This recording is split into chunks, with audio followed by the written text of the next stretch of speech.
Hello, nice to meet you guys. I come all the way out here from Long Beach, California, so a nice 5-hour flight. First, I'll introduce myself. So I'm Megan. I'm a staff level product designer with about 10 years of experience. I think it's actually kind of funny. I didn't really know what to write on my About Me slide, and I saw others and they're like, oh, I used to do this and that, and I wrote a book and I did that. My slide, which is not showing up yet, gives you some detail as I like daytime naps and I'm interested in the Titanic and other things that aren't as interesting as writing 2 books, but that's okay. Oh, there it is. So before UX, I actually used to do stand-up comedy. I've done content writing, operations. I was a camp counselor, so I know a lot of jingles. I went to school to be an animator. I dropped out. And then after I got involved in UX, I've worked at places like Amplitude, Lever, Twilio, Apollo GraphQL, name drops. And then you can see here my details. I love art, philosophy, the Titanic, which if you want to ask me why, I'm happy to tell you on lunch.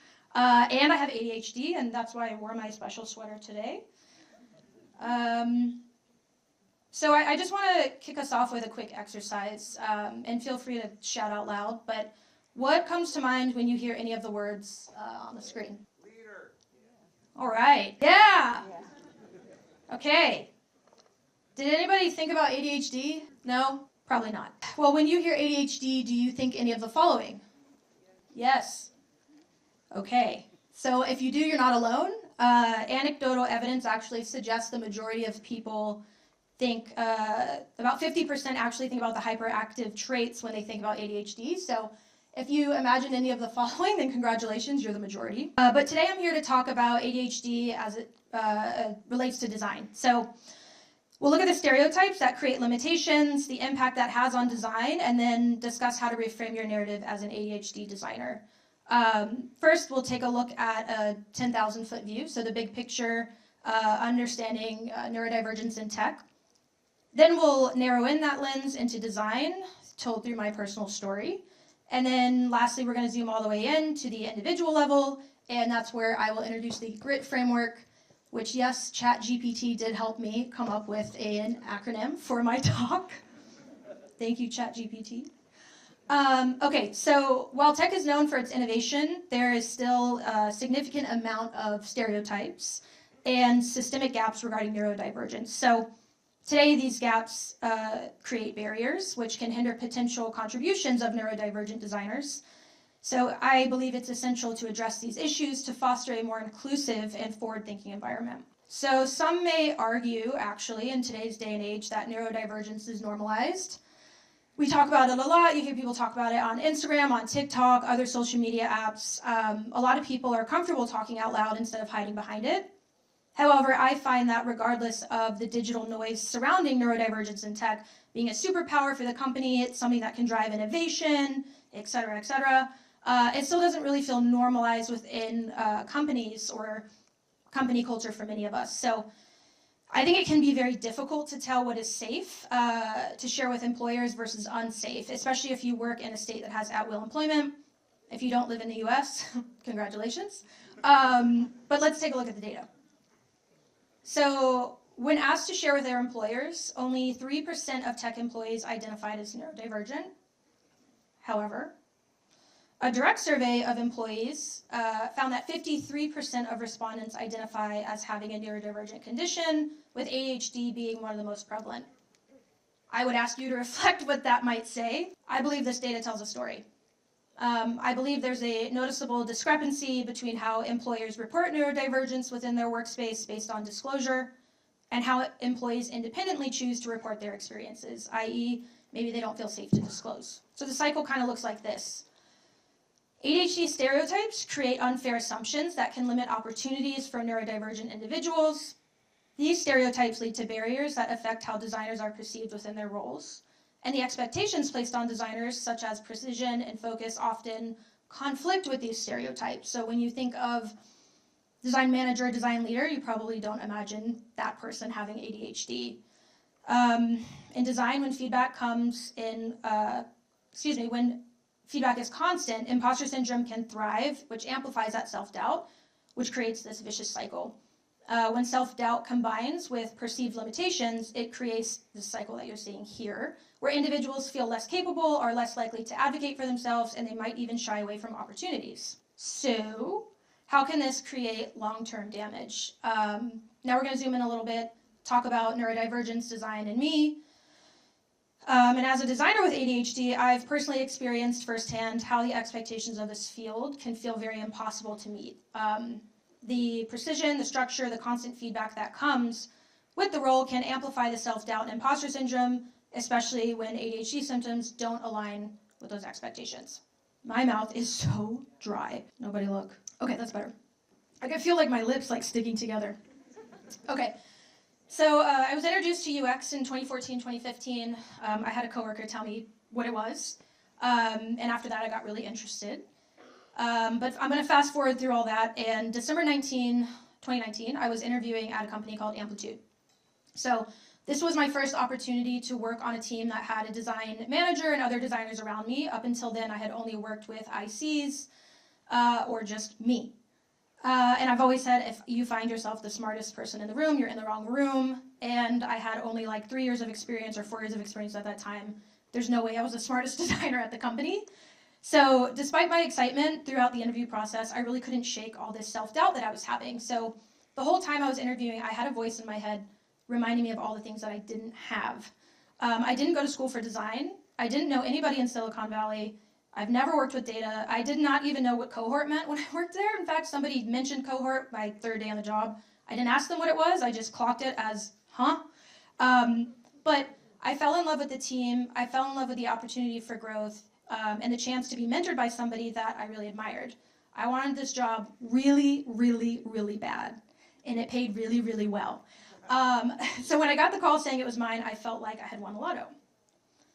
But 3 months into my role at Amplitude, COVID-19 hit, everything shut down. So suddenly we went from working in the office to working at home, navigating this new reality.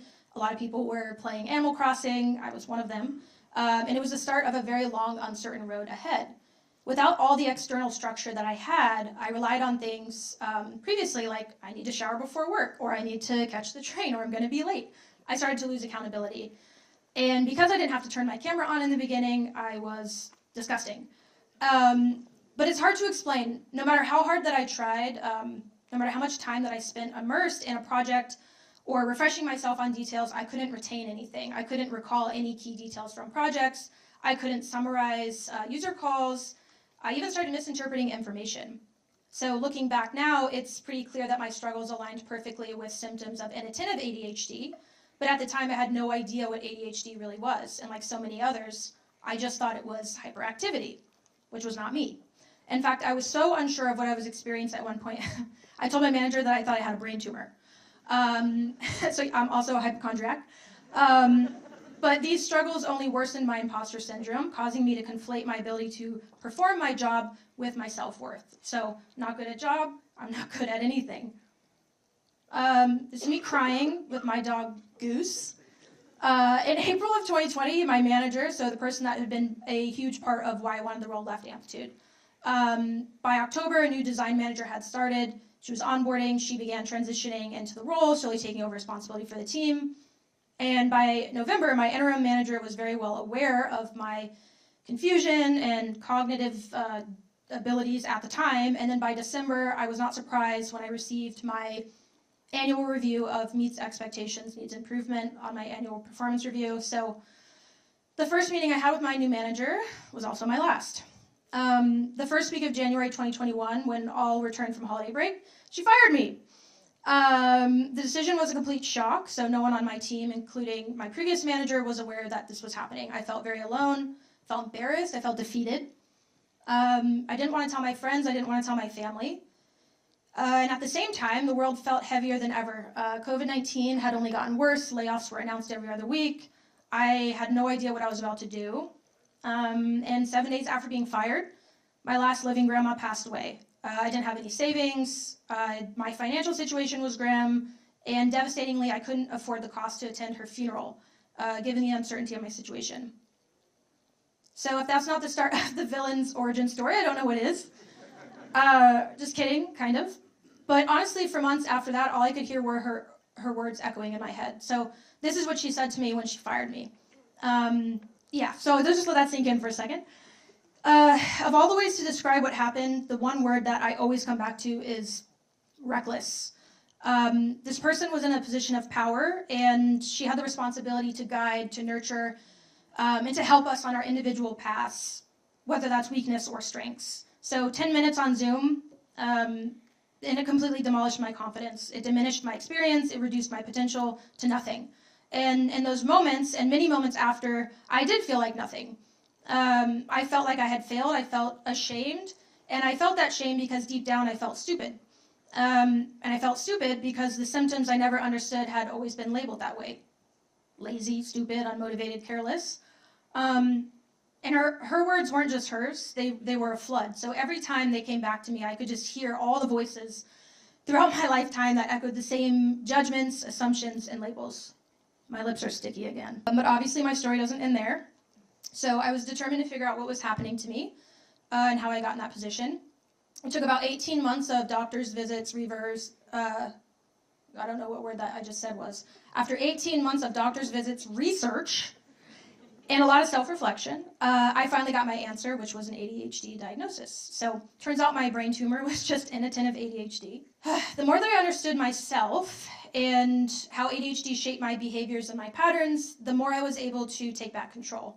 I had to learn things, relearn things that once came very naturally to me, and I had to unlearn things that I had normalized as, well, I guess that's just me. Nearly 3 years later, I finally had the confidence to talk about it out loud. I published an article on Medium. I saw a lot of really incredible responses, and that made me feel good. That made me feel like sharing something very vulnerable and personal and something I was very afraid of saying out loud, which was I was fired, became more cathartic. So the amount of growth and self-discovery I've experienced since that Zoom call feels like a lifetime of transformation. When I look at who I am today compared to who I was then, I don't even recognize myself. And though her words lingered, my journey empowered me to reclaim my confidence and press forward, which is pretty cool, if you ask me. But the truth is, when I reflect on that time, I realize I just didn't even really know myself. I had never taken the time to understand who I was beyond the labels that other people had placed on me. I didn't even stop and ask if I agreed with those labels. I just absorbed them into my personality. When I reflect on how I found the strength to rewrite my story and to reach for things that I once believed were unattainable for someone like me, the answer was always the same. The ability to understand myself led to the ability to empathize with and accept myself. And once I began to understand myself, I could truly see myself. And once I began to see myself, I finally started to love myself. So being here today with everything that I've learned, I can confidently say this. Embracing my neurodivergence has empowered me to gain clarity about my needs, my strengths, and my approach to design. It has showed me that the very traits that I was made to feel ashamed of are in fact my unique superpowers. And I know we've heard superpowers a couple times today, so sorry, but I'm going there. So, but that's not what this talk is all about. It's more about reframing neurodivergence as a strength, and it is not about unlocking part of ourselves for the benefit of others, i.e. companies. It's about truly understanding ourselves so we can communicate and thrive authentically. And that is what the G.R.I.T framework is, just in case anybody was like, what the hell is this talk going to be about? It prioritizes individual needs and preferences while also demonstrating how our diverse ways of thinking can lead to enhanced creativity, better outcomes, and more inclusive products. So, with that, we're going to zoom on into the G.R.I.T framework. It's a practical, structured approach to gaining clarity and advocating for your needs, as well as reframing your unique strengths. It's about recognizing, celebrating, and harnessing our abilities rather than being defined by our differences. Because I truly believe that thriving as a neurodivergent designer is not about fitting the mold, it is about reshaping that mold to fit you. So each letter represents something fancy, as all frameworks do. Gain clarity on your needs, relay those needs to others, identify your superpowers, tune those, and grow. So G.R.I.T has helped me identify needs and set boundaries, build stronger working relationships, and reframe thought patterns, which have allowed me to refocus my energy and refine my skills. So instead of panicking for every one-on-one thing I'm going to be fired, I no longer do that. G, for gaining clarity. Knowing what makes you tick or what ticks you off is the first step towards thriving at work. The first step is meeting yourself where you're at by understanding your current limitations and expectations. Gaining clarity helps you set the stage for success by identifying what your unique strengths are and setting boundaries that keep you in control. Success doesn't follow a single route, and there's countless ways to get there, which means we have the power to carve our own path. So the first thing is identifying your role limitations.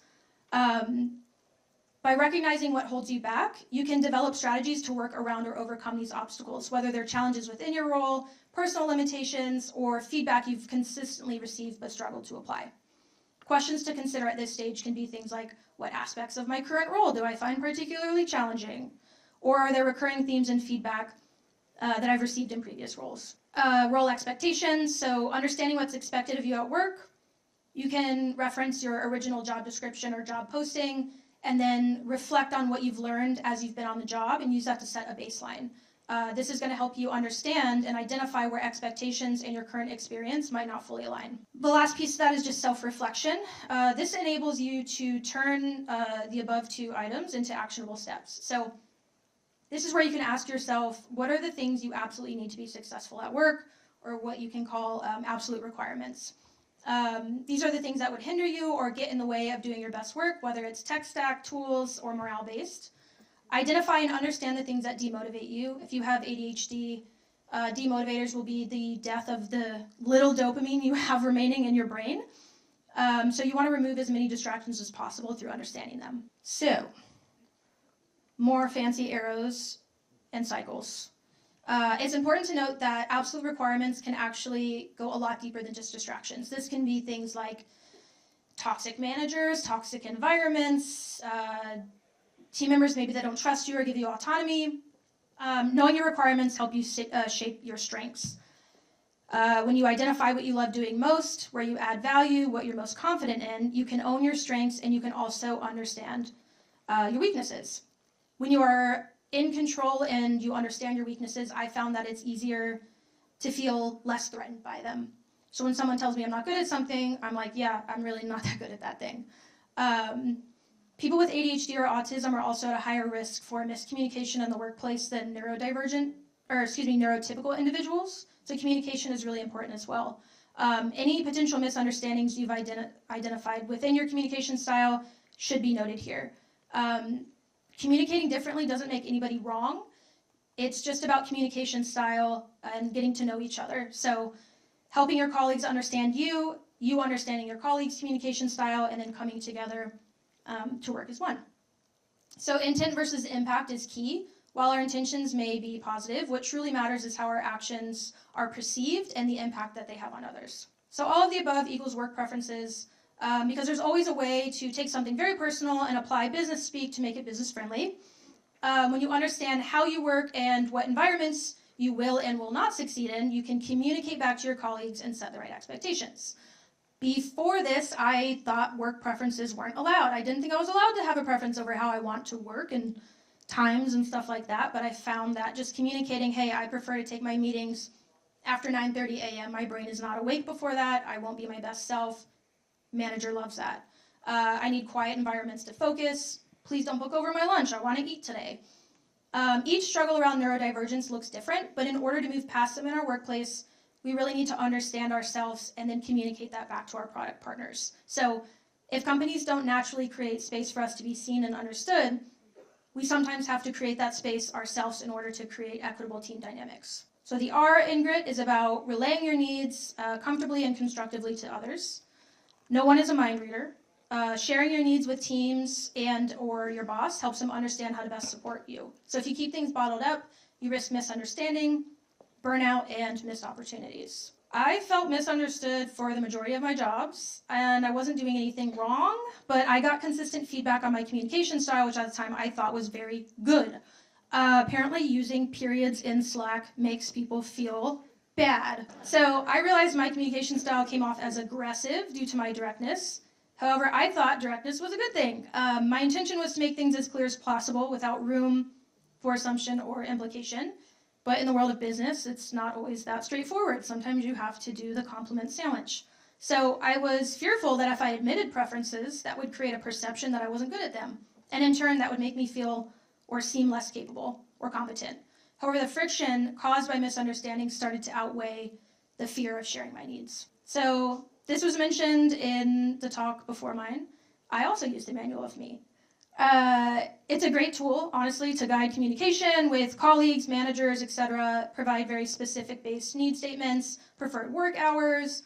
I use the template provided by Matthew Knight on manualofme.com. No, there's no .com, just .me. But I found the more transparent I was, the more empowered I felt within my role. Using this removed a lot of the pressure I personally felt when communicating needs to managers or colleagues. So before I implemented something like this, I was never really sure the right time, and I didn't really know when it was safe. So a lot of these things that you're communicating can feel very scary and vulnerable. Having a structure helped me communicate those parts in a way that felt safe. When you can tailor your needs to your work style, you create the best chance of success for yourself with you and your team by taking control over your own narrative and your perception through visibility and communication. The I in GR.I.T is all about superpowers. So this is where you take a closer look at the unique strengths that come with being neurodivergent, your superpowers, and figure out how to make the most of them. So it's not just about knowing what you're good at, it's about refining those skills to shine even brighter in your work. I'm a firm believer that neurodivergence, the traits of neurodivergence, can enhance creativity, problem solving, and iteration in design. I know superpowers can sound pretty corny, but they're true. I do think as designers, we're already equipped with some pretty incredible traits that our peers don't have. No, it's not about being better, but it's about highlighting how we're different. So there's also 3 steps nested in here. There's self-evaluations. I think these are a really great tool to use to help you understand yourself a lot better, even if you think you understand yourself really well. Whether you're looking to take on new projects, lead initiatives, bring new ideas to the table, it's really important to know what your strengths are and use that as a foundation to grow from. It helps you advocate for yourself and make choices aligned with where you want to go. So half of step 1 in GR.I.T is already sort of in itself a mini self-evaluation through self-reflection, focused on areas of growth. And this part of the evaluation focuses on what level you're at today within design, what your strengths are, and then how that translates to a superpower. But how do you do that? When you know your strengths, you can play to them in projects, collaborate in a way that feels true to you. Here's a screenshot of my superpowers. I've learned where I bring the most value, and I've refined and integrated those strengths into my work, which has been very valuable for me. I've built a reputation and trust with my colleagues around these superpowers.